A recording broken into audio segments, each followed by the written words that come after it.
Hey, welcome to class, everybody. Good to see you all here. I think we got a quorum. We can get started tonight.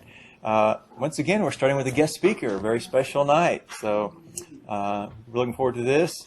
I've got Cindy Butterbaugh is our guest speaker, and she is a graduate of Mercy University, has a degree in radio and television, and also a lot of experience in radio and television and marketing in general. And she's been in Paducah and worked in the advertising business for 35 years. So we've got a whole spectrum of change and future prospects and whatnot to hear from somebody with a lot more experience than I have. So I'll turn it over to Cindy. Thank you. Yeah, it was very interesting when Ryan Green, who spoke to you a couple weeks ago, he and I have partnered on some business here lately, and he was talking about speaking. He goes, yeah, you could give a really good historical perspective. I'm like, okay, I really feel old. I feel really, really old. But as he said, I started in the radio and TV world in Paducah, Kentucky after graduation. I started at Bristol Broadcasting and worked for WKYQ, and then I went to work for KFES out of Cape Girardeau. And I sold the CBS affiliate in Paducah, Kentucky. So if you could only imagine how difficult that particular job was, because nobody really liked anybody but WPSD here. And then I went to work for WPSD, worked there for 12 years, and was a mom, and decided I couldn't work for somebody else and be the kind of mom I wanted to. So I walked away from that job, and I started my own business. And I've been in business for 17 years. And I basically provide all the services to a business for marketing plans. I do their strategy planning. I do design. I don't actually do the design. I come up with the concepts, and then I have other people that do that for me. I do media, I do production, and then I subcontract out all this new stuff, SEO, which Ryan talked to you about, and then social media, those kind of things. I am what is called a boutique agency, which means I'm small. I provide a limited number of services. And the people that I represent are Bryant Law Center. I've had them for 17 years. Audiology and Hearing Center, picked them up about 4 years ago. Paducah Dental Care, I've been in business with them about 4 years. Lindsay Funeral Home, I've had them for a couple years. Southgate Nursing, probably 10. And then Youngbloods RV, I've had them since I started my business. They were, well, actually, Sarge Brothers Homes was my very first client, and Youngbloods was my second client. In the beginning of starting my business, life was very simple. All you had to do was come up with a media mix, so they call it, and you chose from television, cable television, outdoor boards, newspaper, radio. That was easy. They gave you so much money to spend, and you said, okay, I'm going to spend a little bit here. And that's another thing. Back in the day, you bought a little bit of everything because that's what you were supposed to do. But things have drastically changed. And then you just developed a creative strategy. And then came what I affectionately refer to as the beast. And the beast was the internet. And in 1991 is when it actually came to the public, which I had to do a little research there. I really did not realize that it was that early because it did not gain a lot of popularity until later than that. And the impact on the local advertisers really came in 2007. Does anybody know why? What happened in 2007 that changed? That's the beginning of the recession. No, not yet. What happened in 2007? Anybody know? Nope. What's in your pockets? iPhone. What does everybody have somewhere on their body right now? Yes. The iPhone, the handheld computer came to be. In 2011, 35% of U.S. adults had smartphones. In 2015, 68% of the population has cell phones. So it has definitely changed the world, and most importantly, it has drastically changed marketing. You know, it cannot be ignored. Now, the real thing that happened, and you've got to remember that a lot of businesses today, what age group are they ran by?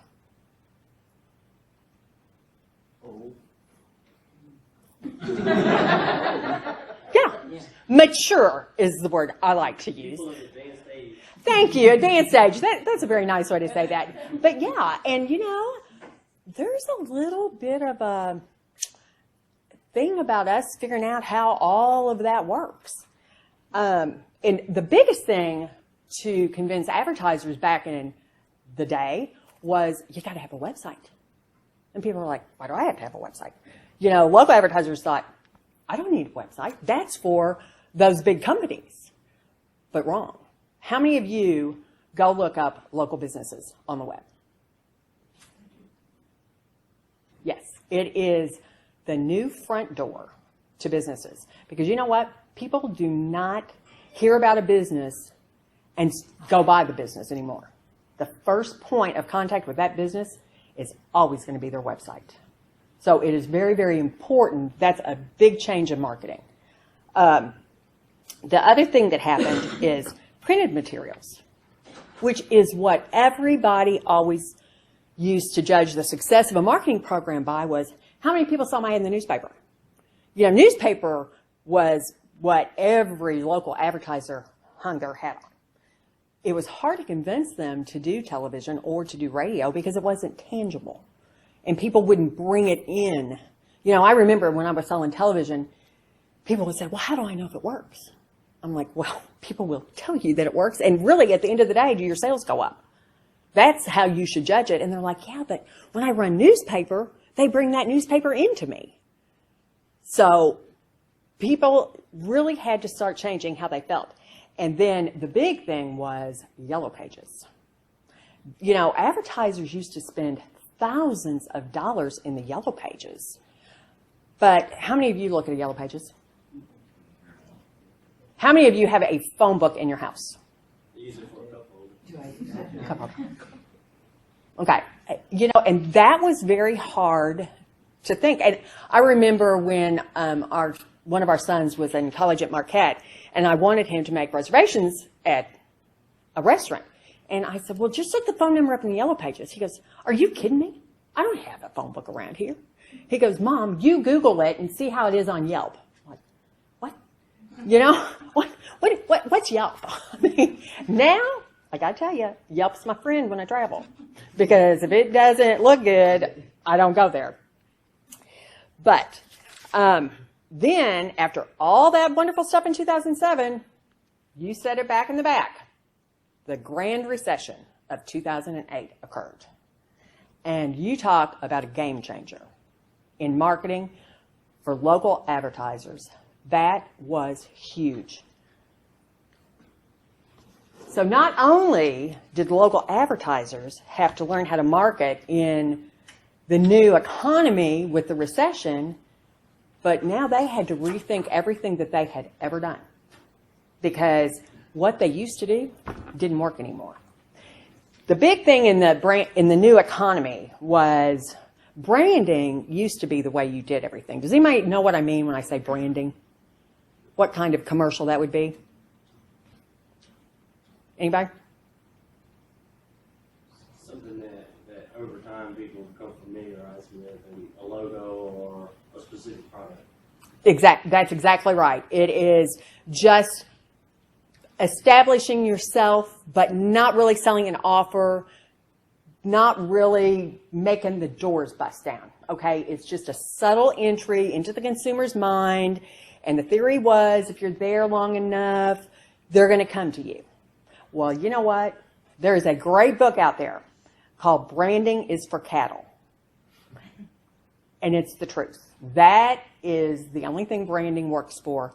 And that happened in 2008, and I will tell you that is still true today. You have to have offers in your ads if you're a local advertiser. It doesn't work to just go out there and say, I'm wonderful, come see me. You got to say, I'm wonderful, and I am going to give you a guarantee that nobody else in this town is going to give you. And you have to differentiate yourself from everybody else. The result-driven marketing, which is what I'm talking about, it became the norm. And the other kind of scary part, and Kohl's and JCPenney really set the groundwork for this, and it affected marketing from the national all the way down to the local guy. 20% off was no longer a deal. It wasn't enough to get people in the door. You had to have something that was so astonishing that it actually, as a business owner, made you feel uncomfortable. And it couldn't be what the buddy down the road was doing. So that is what, and Kohl's was notorious, well, and Penny's had to totally rethink because they were almost out of business with always having a sale every weekend. Do you guys remember? Every weekend, JCPenney was having the biggest sale ever. Ever. You're never going to get deals like this again. The consumer is really smart, and they are like, you know what? If that deal was there last week, it's going to be there in 3 weeks. And so they really changed the consumer.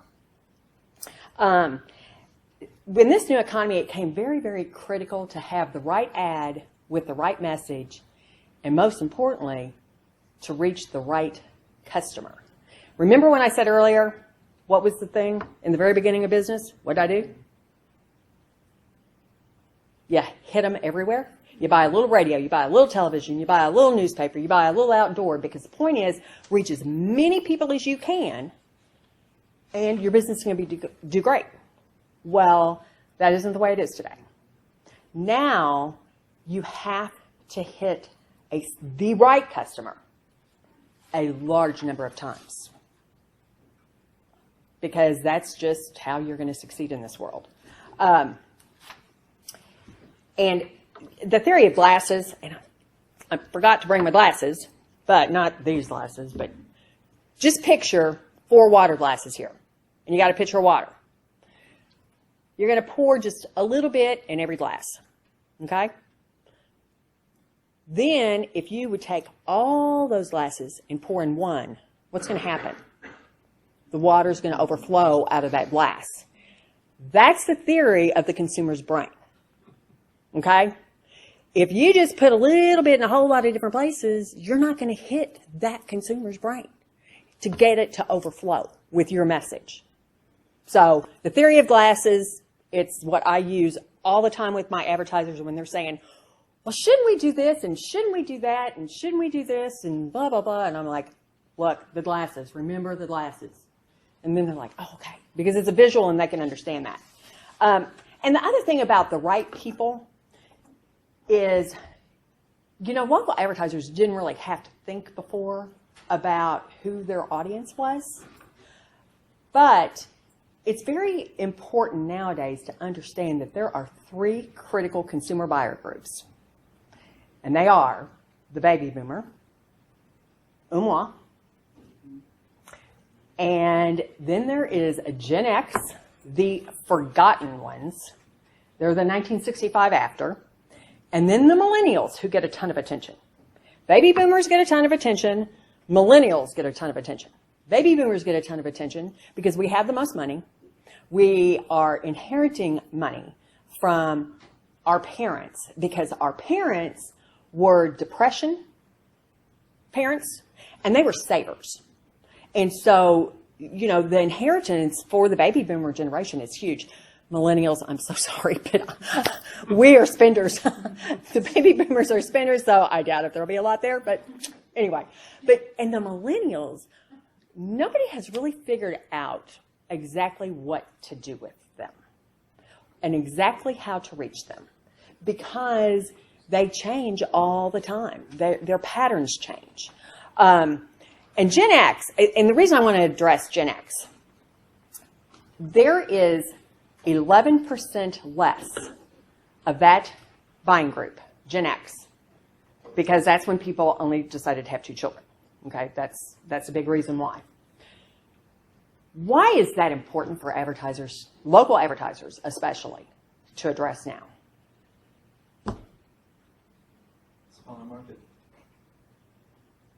Immediately, there's 11% fewer people that are going to be interested in your product. And, I'm telling my clients now, you need to really start looking at this because they were 65ers. So they're, 49-ish now, I guess. They're getting into that real spending mode too. And then baby boomers are dying. That's fact. They're going to die off. So you're going to have 11% less people that's going to want your products. And it's really important to start thinking of revenue streams, doing a 10-year marketing plan. What are some other revenue streams I can have? For example, my hearing aid guy. He's going to have 11% less people that are going to need hearing aids. Well, how to address that is to say, okay, maybe I need to start looking at selling warranty plans to customers because then that's going to be a new revenue stream and I can increase what I'm making by selling more things that go with my product. Does that make any sense at all? But, and so people really, really need to address that because the Gen X, too, they are just a super forgotten generation. And what's interesting about the Gen X, they're literally wedged in between the baby boomers. We didn't grow up with computers. We're still learning them. I mean, Eric will testify, when I started my business, I had always had a secretary. I did not know how to turn one on. I never had to input an order. I never had to do any of that. And then the Gen X people, they're a little more hip because, they had them in their business world much sooner. And like I said, the millennials, we don't know how to capture them and stay a hold of them. But they're not super spenders yet. But millennials tend to they do a lot more research than anybody before they make a purchase. A lot. Am I right? Reviews with millennials are so important. And then the other issue facing the local advertiser, and I keep saying local because for so long, local advertisers only thought these problems were for national advertisers. When you guys are at home at night and you're watching TV, you're on your downtime, what else are you doing? What else are you doing? Until my iPad died last week. This is no lie. iPad there, phone there, TV on. Multi-screen world. Okay? How do you get people's attention through that? You got to be smarter. You got to make better messages. And I think Jonas Niehoff has spoken to you all. No, not this group, but another class. Oh, okay. Jonas Niehoff is a guy here in town, and he owns a company called Socially Present. And they do beautiful video production. Have you all seen the Pizza Inn commercial? Trying to think. The Shooter Supply, where they're taking the gun safe and delivering it. That's Jonas. His stuff is pretty. Little branding, but his stuff is really pretty, and it's noticeable. The big thing about this multi-screen world, and to me this is astonishing, but I heard this on a news report the other day. We are bombarded with 4,000 to 10,000 messages every single day. Every day. Now, why from 4,000 to 10,000? If you live in New York City, you're getting 10,000 messages. If you live in rural Timbuktu, you're getting 4,000 messages. I would gather, just a guesstimate, I would say that we probably get 6,000 messages a day. And the sad part is your brain can only handle 100 messages a day. And they had something on, I think it was NBC this morning, about what this is doing to our brains. All these messages coming at us all the time. I mean, it's, that's why they're saying to people, turn off the cell phone or stay off of Facebook or disconnect from some of this stuff because we're just overwhelming ourselves. The biggest challenge for local companies is to have an engaging ad that is creative, and remember what I said, has that offer. They have to concentrate on frequency, which is the theory of glasses, and they have to recognize that their website is the most important thing that they have. And 78% of people go to the web and do research before they make a purchase. 78%. Does anybody know who the most rapidly growing users of the internet is and social media? Yes, teenagers. A little bit. No.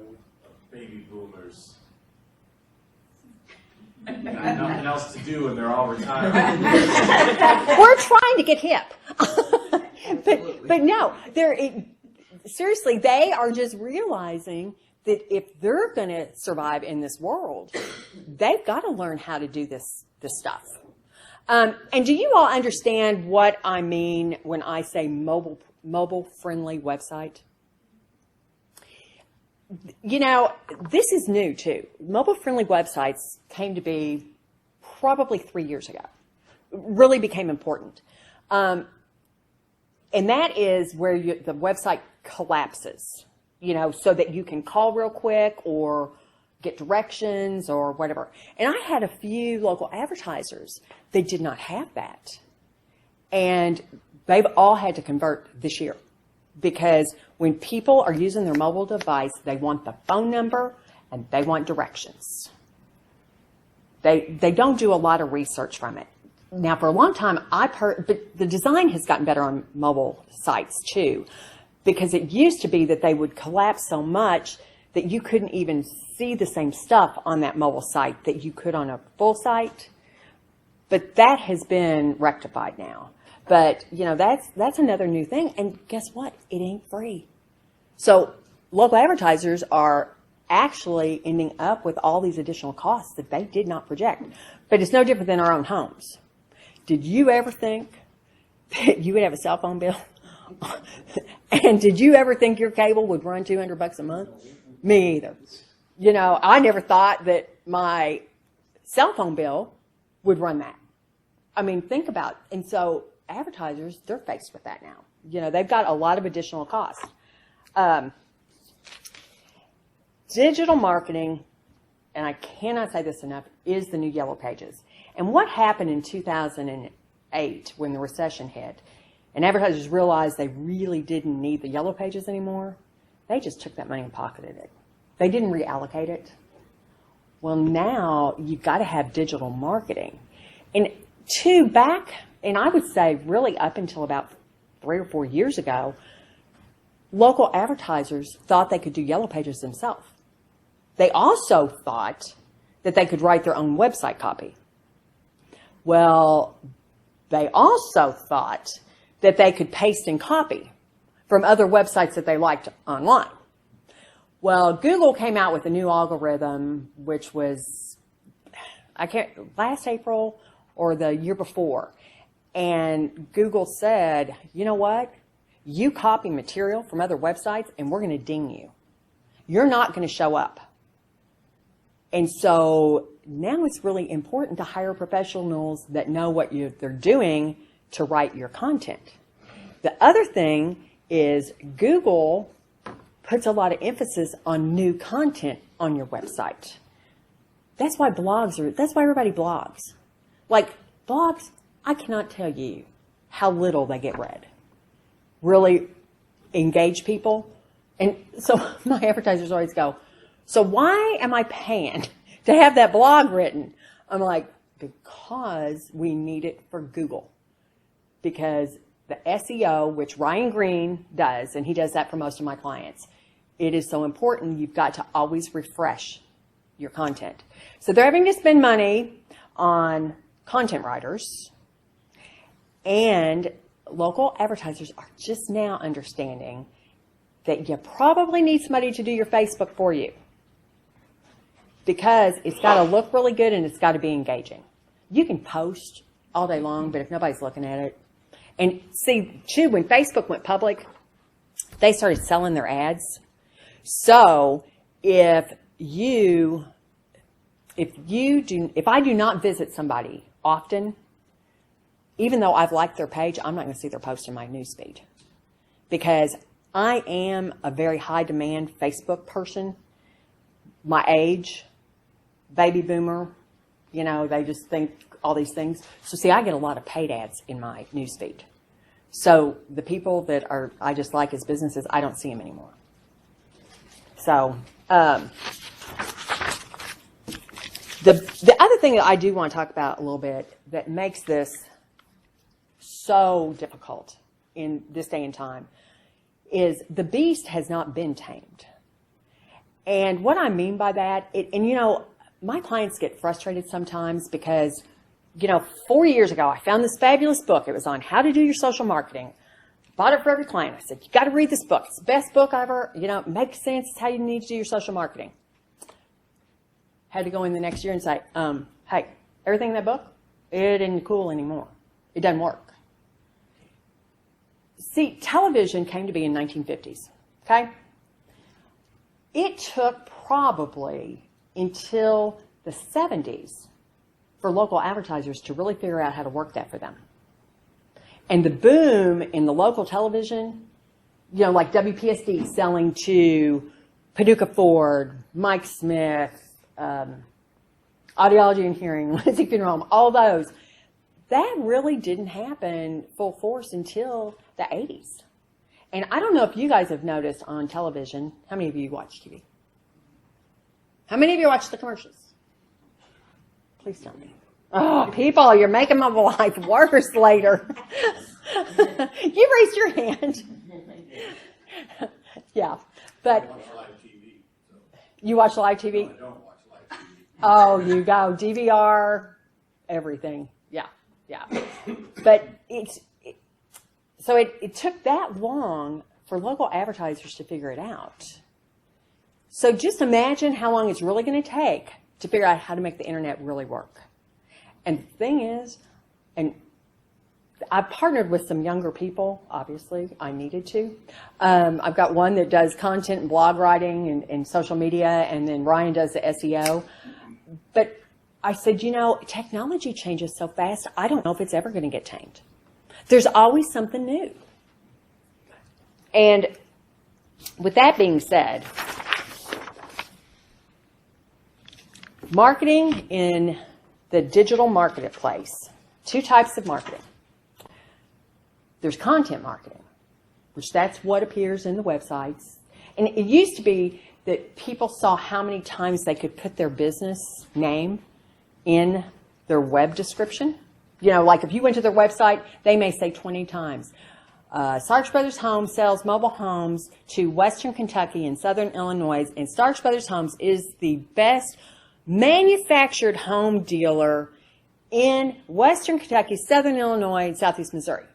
And do you know why they did that? It was for SEO. Because back in the day, before Google changed that algorithm, it was how many times did your name appear, the areas that you wanted to serve, how many times did that appear? That's all over. That does not matter anymore. So content marketing is still important, but it's not near as important as what is now called native marketing. And what native marketing is, it's ads that you don't really realize it's an ad. It is made to look like an informative article. I don't know if WPSD would have one show up right now, but like lots of times if you go to WPSDlocal6.com, you'll see an ad on, not an ad, but you'll see an article that appears at the bottom, how to handle pain. And you click on it if your back hurts. Well, it goes to an article, and you don't realize until the end it's from Pain Management Center. And so that's the big new thing, because you see, we don't want to be obtrusive anymore. Advertising doesn't need to be obtrusive anymore, because you know what we're all going to do? Shut it down. I'm just as guilty. If something is really obtrusive to me, I don't even bother to look at it. And it actually offends me. And do you guys remember these walkout videos that used to be popular? Where you would go to a person's website and then they would walk out and say, hi, I'm Larry Selvstan and I've got cars for $14.95. Or I'm whatever. Well, those were unbelievably effective when they first came out. I mean, the click-throughs were crazy on those. Guess how long that lasted? Nope. Seriously, it lasted about 8 months. And people are like, it's over. I am so done with this. So when I say things keep changing, that's the stuff I'm talking about. That was the coolest thing since sliced bread. Now, native ads are the coolest thing since sliced bread. That may not be the case next year. They may be that people think, oh, that's just information they're trying to force on me and it's fake. You know, they may just consider it fake news or whatever. The biggest challenge, I think, with local advertisers today, national advertisers, is how do your your customers want to digest your advertising online? And I'm telling you, there's research every year and it changes every year. But the one thing that is universal is obtrusive. And I just want to, in this, I want to ask your opinion. Because I have an opinion, but I don't know if my opinion is correct. How do you all feel about getting ads? Like, let's just say you had checked into going to the dentist. Okay, you had Googled going to the dentist, looking for a dentist in Paducah. And you go out to Kohl's, and an ad pops up on your phone. Paducah Dental Care has appointments available today. How do you feel about that? Immediately offended. Just because it's inappropriate at the wrong time. Mm-hmm. I get mad when I'm searching for something that I want to do, and then 2 days later I'm searching something else, and that little ad pops up down at the bottom that says, "Hey, I was looking for garages," and I look up steel buildings, and this ad just keeps following me everywhere. Steel buildings, and I'm like, geez, I'm so over that right now. And it is so Big Brother watching. It's scary. Well, I'm glad that you all said that because I feel that same way. And, I have vendors try to sell me that program all the time, especially for Bryant Law Center. They try to sell us for the hospital, that we would deliver an ad to people at Western Baptist or at Lourdes Hospital. I'm like, I would just consider that so ambulance chasing. I would be offended by that.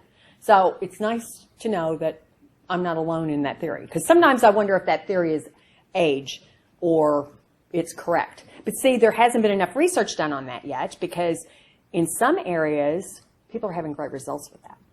I won't click on anything that's suggested on my phone. I don't want you sending me anything. If I want you, I'll come look for you. Mm-hmm.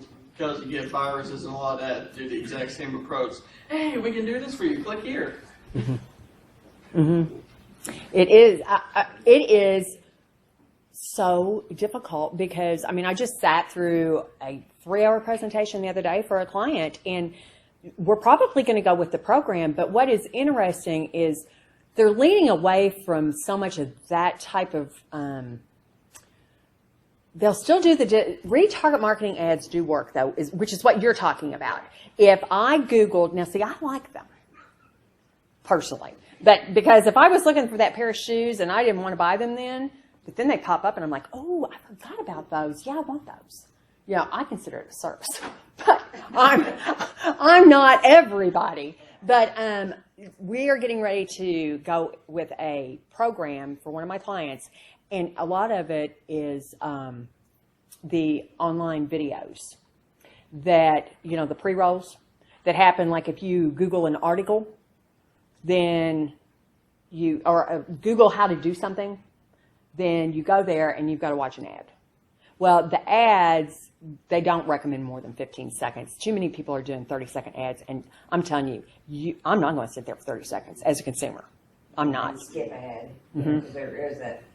Yes. Now, a lot of the 15s, you don't skip. Yeah, I've noticed that too. But it's really important, if you're going to do these pre-roll, though, we've got to be very, very mindful of what our message is, because you've got to get in their face, like, in the very beginning, or they're going to click out of you, So, and the average watch rate on those particular videos is 50%. I was surprised it was that high, quite frankly.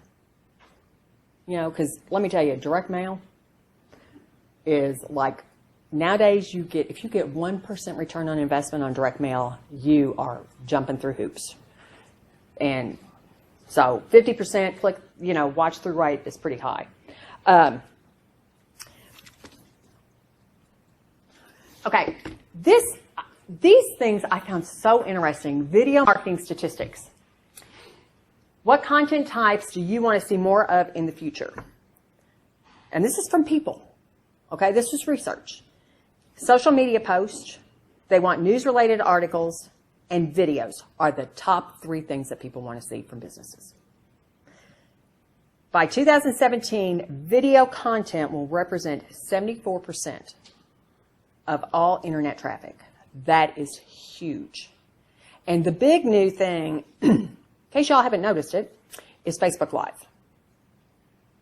And a lot of businesses are starting to use that and are being very successful with that because they can do a 30-second ad to their customer who has liked them. And one of the ones that I think has done one of the best jobs around here is Barbecue and More downtown.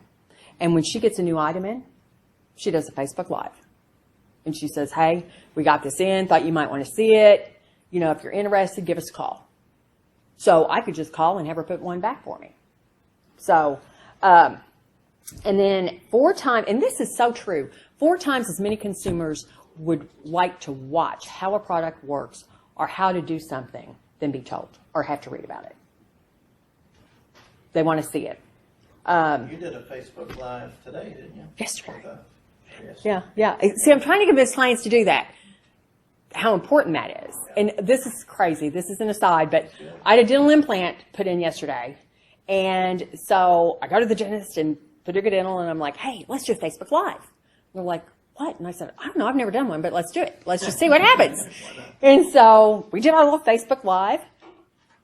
That silly thing got 346 views. I'm like, really? 346 people watched that. That's kind of crazy. And then Dr. Walden got so excited, we got done 10 minutes before we were supposed to, and he goes, I think we need to do one saying, you're done at 10 minutes till 9. And you're going to be back to work by 9. And so we did it. And that one got viewed too. And I'm like, okay, so we can make this work. But this is the thing that I warn customers, don't abuse that Facebook Live thing. Because I'm afraid what's going to happen is advertisers are going to start being on there 3 and 4 times a day, and that is going to wear you out. And all of a sudden, that's what happens, I think, and this just popped in my brain, is maybe the reason things change every year is everything gets overused and overdone. And sometimes it can be obtrusive. So in 2016, only 14% of marketers used live video. And that number this year is supposed to just be through the roof. And see, advertisers, the other thing they're having to start spending money on is doing actual how-to online videos. Paying somebody to come in and professionally do those for them. And then Facebook users spend 3 times more time watching live videos than traditional videos, which that's why there's going to be a huge growth this next year. And then in 2016, there was a HubSpot survey, and 43% of consumers wanted to see more video content in 2016. Mm-hmm. We are lazy. I mean, Eric's heard me say this 100 times, the written language is dying. I mean, it just is. We want to be told, we want to see, we don't want to really go search in books. I have a set of encyclopedias that have never been opened? Ever. World Book. Thought the kids had to have them. Spent a buku of money. You can open them and they still smell like new. And you can't even give those away to schools because they don't want them. So. It's only about 50 years and you can sell them to a museum. Well, actually, I had mine from when I was a kid. In 1960s, my parents passed away and we tried to sell them, give them away, and nobody would even take them. We just threw them in the dumpster, and I thought, oh, my parents are just, you just feel so guilty because they didn't throw anything away, and we just toss everything. So, well, does anybody have any questions, though?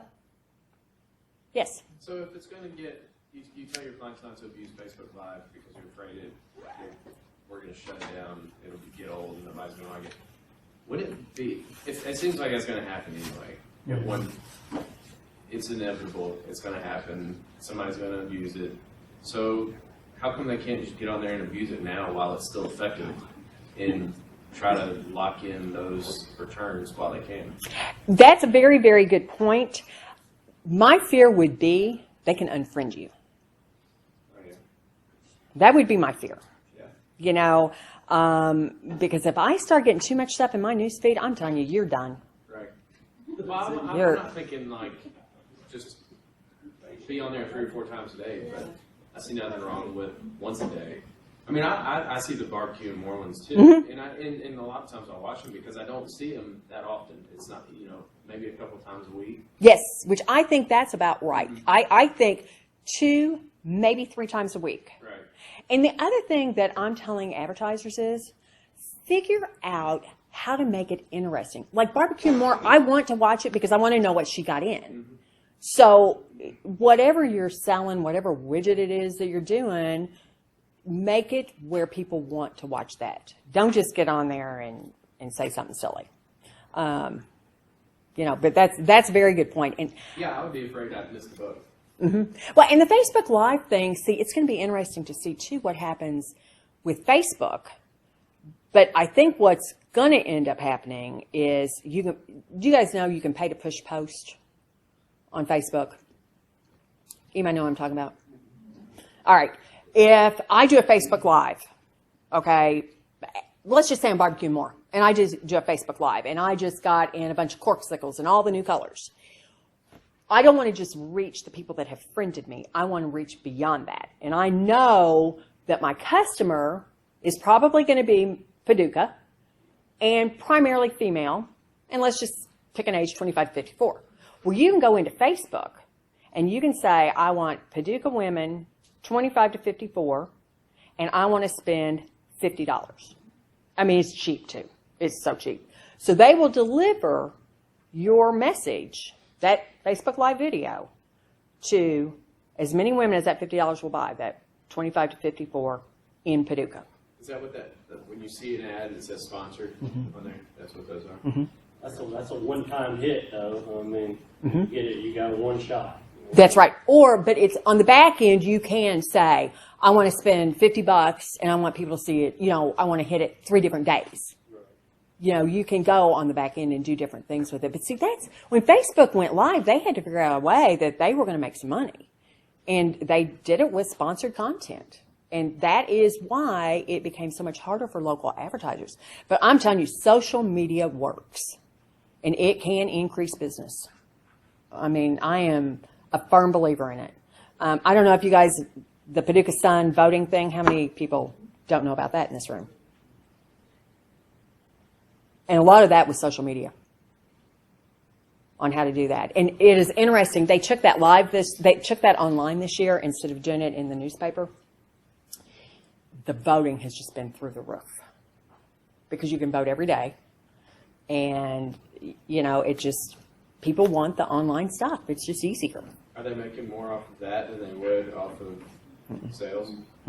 But the back end, just so you know, on that, how that worked, they went to advertisers because if you've been online and you looked at that at all, some of them said vote for best dentist, and you clicked on that and then a Boley ad popped down. Okay. What they did is they went to people in every product category and they said, here, you want to buy this package. I forgot even how much it was, $1,200 or whatever the amount was. And for that, you get a drop-down ad, and we're going to send an email out to all of the people that WPSC have emails for, asking them to vote for you, and we are going to send out so many Facebook posts on our Facebook page for people to vote for you. So that's how they made their money this time, instead of selling newspapers. So, and then there'll be, they'll put their hard copy thing out later, and then they'll sell ads to everybody that won. To say, because they've got to make money. They've got to have a revenue stream. So, and West Kentucky Star's doing one too. At the same time, which I found kind of interesting. Does anybody else have any What questions? is newspaper circulation like now? I mean, has it dropped half in the last 10 years? Oh, I would say so. I would say so. I don't do a lot of newspaper. And I will say, in our market, in combination, television and internet have been most productive for the clients I have. I'm not saying that it's the right fit for every single client in Paducah, Kentucky, but I'm saying for the ones that I have, it has been very, very, very successful. But see, you can't run a good, strong television campaign, which reaches a lot of people, if you don't have a good internet presence. Because, once again, what did I say? What is your website? New front door to your business.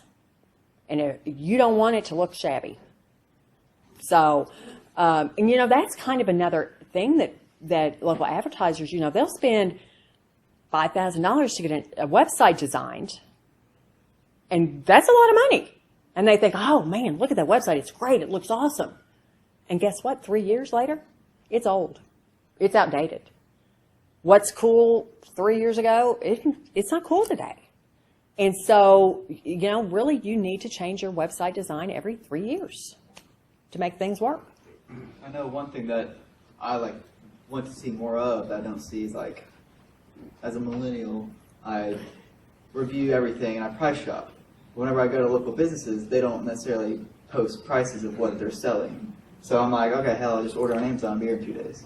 Like furniture stores. Yeah, I mean, it's Yeah, it'll make it easy, that's for sure. if they aren't putting their inventory on there, I'm not going to go in there and just walk around for an hour and shop around that way. It's interesting that you brought that up because I just went, this presentation I was at with a client, that is their big thing is, do I put prices on there? Because if a local advertiser is going to sell you furniture, for example, they're going to warranty it on the back end. So theirs might not be the lowest price. You're going to get other service from that. And see, I'm like you. If I don't see the price, I'm out of there. I mean, I'm face value looks like a deceptive business practice. Yeah, it does. I agree. And I don't know how local advertisers are really going to deal with that because they include so much more in their service. A lot of it's industry wide, so I don't know that it's even.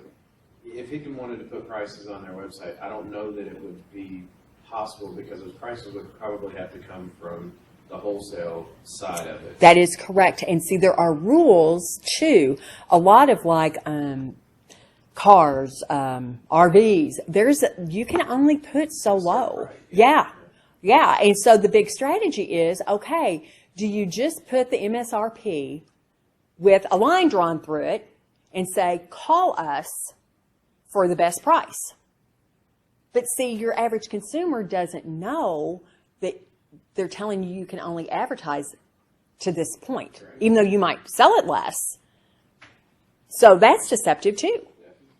What I'm not seeing anymore is businesses don't do community events anymore. And is that just a dead thing? Is it just a cost dump basically that they don't get any real returns anymore on? Well, and a lot of people don't come.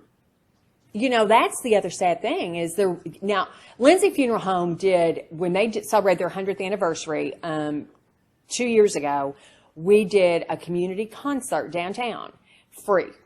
Free hot dogs, free drinks, free all that. And they had I bet there were 300 people show up down there. This last year, they had over 500 show up. So, but lots of times, I've seen people do community events, seminars. You did say a funeral home though, right? Yeah. In all fairness, it's kind of party killer. They weren't trying to sell funerals that day. It was just a freebie thing. But it used to be if you advertised a free seminar, they would be knocking your doors down, and it doesn't happen anymore. And the other thing is people will tell you they're coming, and then they don't show. I had this happen to a client. They were having a seminar. They had 20 people confirm They called them, every one of them. And they said, yes, I'm coming. And they ordered the food and everything. And 2 people showed up. 2 people showed up. And so that's why I think so many advertisers are saying, I'm not going to spend my money there because people aren't going to come. You know, it's just pretty much a universal problem. And like the health fair WPSD does every year, they're going to have that on the 20th of February. And it still gets a decent crowd, but it's not the same crowd that it used to be. You know, it used to just be tons and tons of people, and they would sit and listen to the seminar, and it's just not so much that way anymore. It probably goes back to the millennial issue, where if we can't find it online when it's convenient for us to do it, we're not taking time out of our day to go sit and listen to somebody. If we can't read it in 10 minutes and know everything we want to know, it's not an interest anymore. And what's interesting is your philosophy is rubbing off on the rest of us, really. It really is. I mean, I am just as guilty on that. Oh, yeah. And then, just like the steel building thing, I was thinking about, just putting a long steel building. You can't find a price on them anywhere. And if I'm going to order something, if I want to search for the best price that I can get, and there's no prices out there, it says call this number. And I'm like, And it's because they can't. You know, I almost think that advertisers should be very honest and just simply say, and maybe that is what I tell my client. Maybe they need to just say, sorry, I can't list the lowest sale price on this website due to manufacturer's rules. Please call us for the best price. Maybe, would that make a difference if you saw if you knew the explanation? I just heard that ad on the radio about 30 minutes ago. yes. What you just said. I mean, it would Yeah. be revolutionary, but that would probably get more people. To understand what was going on. Yeah, because sometimes it's just, I want to understand. But not before I go check Amazon. I mean, I really, if I don't see it there, I'll go check Amazon and see if I can find it there. And if I find it there, then game over. I've seen online retailers get away with that, is they have to make you add it to a cart first. So Yes, that means Best you're Buy. buying it, so they have to give you a price. Yeah. You just get it out of your cart. Yeah, yeah. Yeah, and I wonder if that would transfer to local people. I wonder if they could do that. I don't know, you could buy a mobile home online through a cart, but try. Well, I mean, if you had the back end to your website, I guess you could. You know, but I think that, especially the millennial generation, they don't really, I'm just going to say that I don't think they understand the impact of buying like the Amazon and just shutting local business completely out. They're essentially killing their community in a sense. yeah, it's interesting that you said that because I had that guilt because Eric will tell you, Christmas, I ordered everything online. Everything. I went to very little did I go to the local store.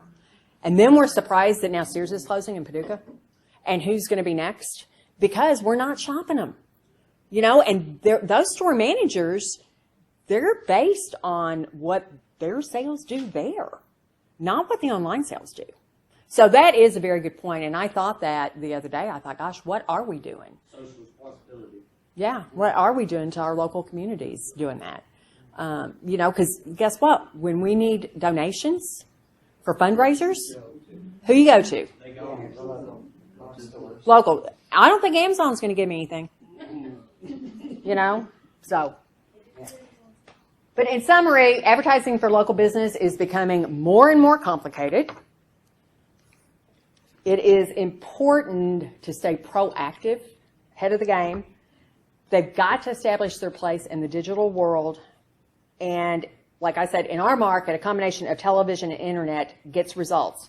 And it's very important, too, for local advertisers to always analyze where the results are coming from. And if something starts not working, get it out of there and let's put something in that's going to work. And sometimes it's a message. Sometimes it's just as simple as a message. And it used to be that you changed an ad every single month. It's not that way anymore. An ad can run for 2 years. And if it's still making the phone ring, you don't change it.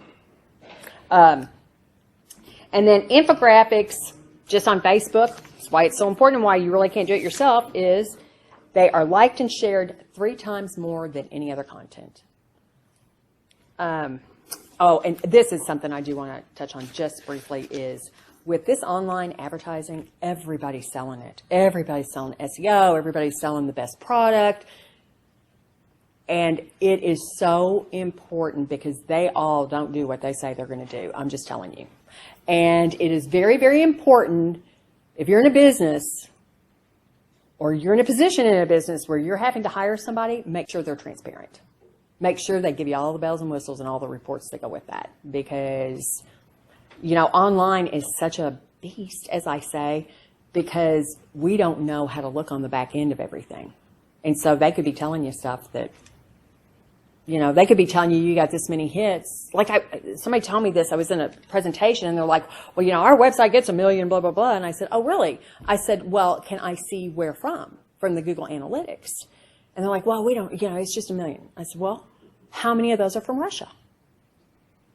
Because it is amazing. Like my clients, when I go in and I look at their Google Analytics, the number of hits that come from Russia and China are crazy. I immediately go and sort U.S. and then sort by Kentucky. And I'll tell you, on some of those websites, it's 50% are from Russia or China. So that, I just thought, that was astounding to me. So, anything else? These legitimate views are just like generated bots I think they're bots. I mean, they have to be for that many. to generate that kind of number. Yeah, yeah. You know, and the bounce rates are phenomenal from there. So that tells you they're just going in looking. So, anything else? All right. Well, Okay. thank Well, you thank very you. much.